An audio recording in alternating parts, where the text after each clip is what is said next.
What is aperture? How does it affect your photos? And how can you use it differently to improve your photos? We're about to find out.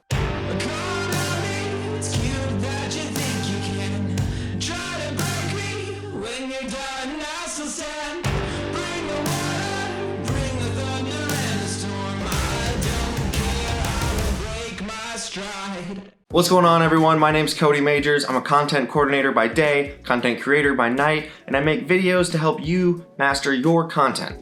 In today's video, we're going to be taking a look at aperture and how it affects your photos and how you can change it and use it to improve your own photos. This video is a part of a 3-part series that I'm releasing all at the same time, so if you haven't seen the other 2 parts on shutter speed and ISO, I'll link them up right here. Highly suggest you watch all 3 so that you can understand how each one works individually, so then you can even better understand how to use them in the field and get the exposures you want. So what is aperture? Well, aperture, also known as f-stop, is an opening in your camera that lets light into your photo. So inside of your lens that you have, there are these little rings that open bigger and close smaller to let light into each photo. So we know that shutter is how long the shutter's open taking the photo. Aperture is the amount of light that this hole is letting into the photo. So that's how those two work together to properly expose an image. You can set your shutter to be as long as you want it to, and you can set your aperture to be as open as you want it to. And what this lets you do is control how much light you're letting into your camera. Now, it's important to know how aperture affects your photos because you're not always just gonna want to let as much light as you can in.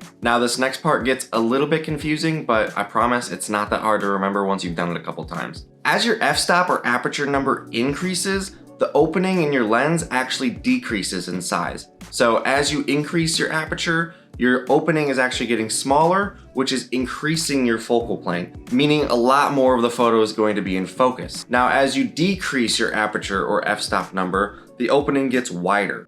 This in turn is going to let in more light, it's going to make your image brighter, but it's also going to decrease your focal plane. So you're going to have shallow depth of field and stuff in the background and potentially the foreground is going to appear to be blurry. So let's hop over to a camera and I will show you how you can change your f-stop or aperture. Alright guys, so here we are on the camera. I'll be showing you how to adjust your aperture or your f-stop and also be able to see what the f-stop value is currently set at. So if we look at our screen, and if you're not seeing what I'm seeing on my screen, just hit the info button a couple times to cycle through some of these preset views until you get these numbers along the bottom. The second number there, that 1.8, that's the aperture value we're going to be looking at. The 60 is shutter and the 400 is ISO, but we're not worried about those in this video. We're only worried about the aperture value. So as we can see right now, the f-stop is down to 1.8, and since that's a low value, we know that the aperture opening is opened as wide as possible for this lens, letting in as much light. If I wanted to change that, let's say I wanted more of my image to be in focus, on this camera, this wheel right here is what adjusts my aperture. Now, this is a Canon 80D that I'm showing in this video, so it might not be this wheel depending on what camera you have. So I would start by looking up here to make sure there's not any sort of another dial or wheel that adjusts your aperture or a button that's set for aperture.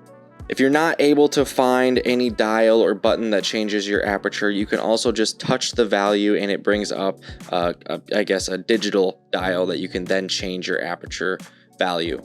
So as we can see, once I click on that and start adjusting my aperture, as I'm going up in value, that aperture opening is slowly getting smaller and smaller, letting in less and less light. So now we're at f8 and you can see my image is completely black. That's because it's not bright enough in this area for me to shoot at f8 with at least with a 60 shutter speed. I'd have to drop the shutter speed way down low. But if I were able to take a photo right now with f8, it would be a lot more in focus in compared to the f1.8 shot that I had earlier. So if we take a look at how this would be used out in the field, a landscape photographer is typically going to use a higher end f-stop number. And this is because they want most of their picture in focus right when they hit the button. They want the whole scene to be in focus as much as possible. Now, a time that you might use a lower aperture would be maybe portrait sessions when you want the background to be blurry and you want your subject to really stand out. A low aperture is also going to be the way you get that nice bokeh in the background of your photos. So now that we fully understand what aperture is and how you can change it, go grab your camera, go mess around with it, take some photos.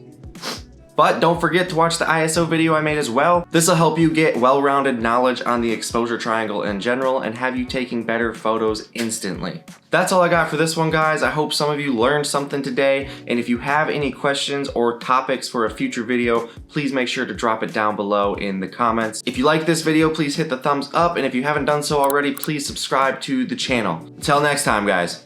Peace.